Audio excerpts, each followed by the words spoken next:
se promenait un jour dans la jungle et il s'est retrouvé pris, parce qu'il ne faisait pas attention, dans des sables mouvants.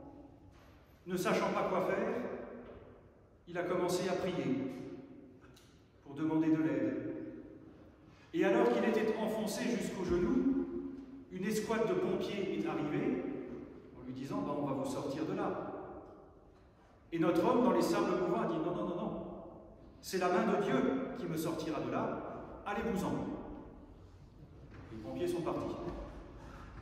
Notre homme a continué à prier, et alors qu'il était enfoncé jusqu'à la taille, les pompiers sont revenus. Il les a à nouveau chassés. Il a continué à prier avec ferveur, espérant et croyant que Dieu allait le sortir de là. Et alors qu'il était enfoncé jusqu'au cou, les pompiers sont revenus. Et notre homme les a à nouveau chassés, estimant que c'était à Dieu de le sortir de là, et pas aux pompiers.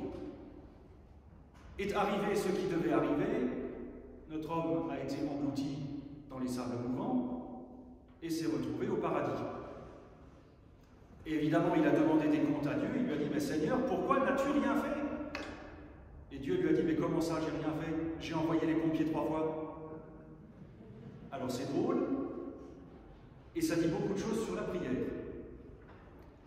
Il est difficile, vous le savez, de faire l'expérience du silence de Dieu. On pourrait dire que lorsque la prière se borne à dire à Dieu quoi faire, comment faire, où et quand le faire, on risque évidemment de se heurter au silence de Dieu. Mais qu'en est-il lorsque ce silence répond à l'angoisse, à la peur, au désespoir, au chagrin lié à la maladie, aux relations brisées, à la séparation ou au deuil? Qu'y a-t-il de pire que de se sentir abandonné de Dieu? Ce silence et cet abandon, les Israélites l'ont connu lorsqu'en 587 avant Jésus-Christ, Jérusalem a été envahie et rasée par les Babyloniens. Et c'est dans ce contexte que se déroule l'histoire de Daniel, dont nous avons entendu un extrait. Cet empire babylonien a lui aussi connu des périodes de troubles. Les coups d'État ont succédé aux révolutions de palais. Devant un tel marasme, devant tant d'incertitudes, où Dieu semble absent, comment raison garder et ne pas sombrer soit dans la folie, soit dans la violence? Dans notre texte, Daniel opte pour une 3e voie, celle de se tourner vers Dieu pour faire le point. Le texte de sa prière a de quoi nous interpeller, vous l'avez entendu. Il confesse ses fautes. Nous avons péché, nous avons commis des fautes, nous avons été impies et rebelles.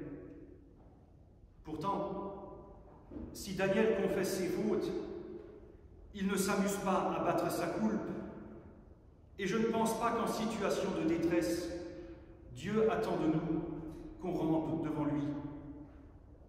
Pris entre folie, désespoir et violence, Daniel se place en vérité devant Dieu. Il fait le point sur sa vie et met le doigt là où ça fait mal. Pas par dolorisme ou par masochisme, mais par souci de vérité. Il s'en remet à un autre pour sortir de la dynamique de la plainte, pour sortir de l'alternative folie ou violence et s'ouvrir à quelque chose de différent, quelque chose de nouveau, s'ouvrir à une espérance. Sa démarche peut paraître étrangère aujourd'hui.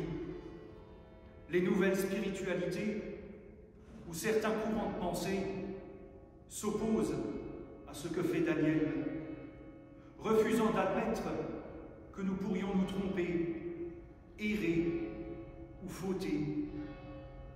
il faudrait être capable de trouver en soi les ressources de son salut. Mais cacher la poussière sous le tapis ne fait pas avancer. Et à force de se regarder le nombril en se trouvant formidable, on passe sa vie à se mentir à soi-même. Sans doute est-ce là le péché dont parle Daniel. Se dire qu'on n'a besoin de personne, qu'on peut se sauver soi-même, tout en enrageant de ne pas être parfait, ou en refusant d'admettre qu'on n'est pas parfait. Lorsque Daniel confesse ses fautes, il ne s'agit pas pour lui de culpabiliser, tout comme nous ne sommes pas appelés à culpabiliser. Le but de notre prière au culte n'est pas de demander à Dieu d'effacer notre ardoise pour recommencer la semaine suivante. La démarche de Daniel, comme la nôtre au culte, consiste à nous placer en vérité devant Dieu pour faire le point sur nos vies. Aussi, la prière, avant de faire changer les choses, doit nous changer nous-mêmes. Se placer en vérité devant Dieu consiste à le laisser nous travailler. Et en même temps, la prière n'est pas quelque chose de passif, où nous attendons que Dieu se fasse le prolongement de notre bras trop court. C'est aussi ce que nous apprend l'histoire de l'homme dans les sables mouvants. Sa prière aurait dû lui permettre de discerner la main de Dieu dans l'intervention des pompiers. Tout comme face à son apparent silence, nous sommes appelés à discerner sa main dans toute aide que nous arrivons à demander. Parce que dans cette aide, nous ne restons pas repliés sur nous-mêmes. Nous ne nous enterrons pas nous-mêmes. Dans l'aide que nous arrivons à demander, nous nous relevons pour nous en remettre à un autre, signe d'une espérance, signe d'un avenir et d'une résurrection permise et promise. Amen.